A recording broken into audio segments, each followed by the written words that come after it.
I will say anyone involved in supply chain in any circumstances has obviously to deal with adaptability.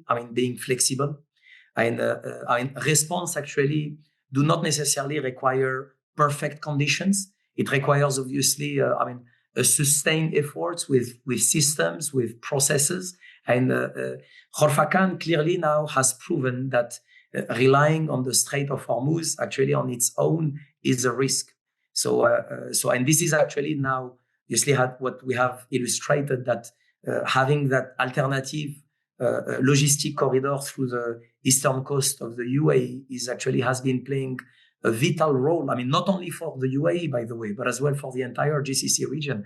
And in a matter of 2 months, we moved over 250,000 containers. So prior to the crisis, we were doing 100 trucks on a daily basis. As of now, we are managing 7,000 trucks on a daily basis.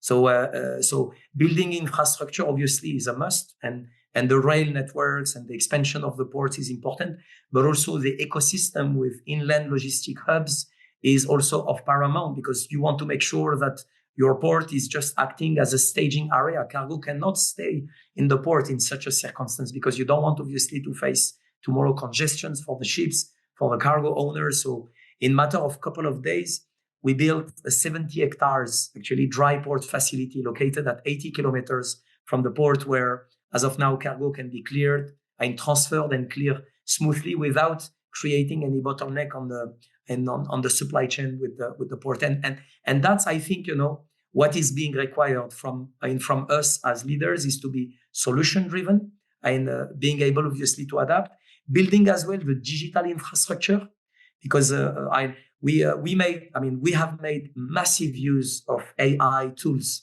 and in this crisis, and how to identify a cargo which carries essential items against non-essential items. So in matter of couple of seconds, AI agents actually were screening ships, cargo, and determining actually what is the level of I would say of critical items and food within that ship, and connecting it obviously with the UAE somewhat inventory, to make sure again that actually we don't play with a thin line when it comes obviously to those critical items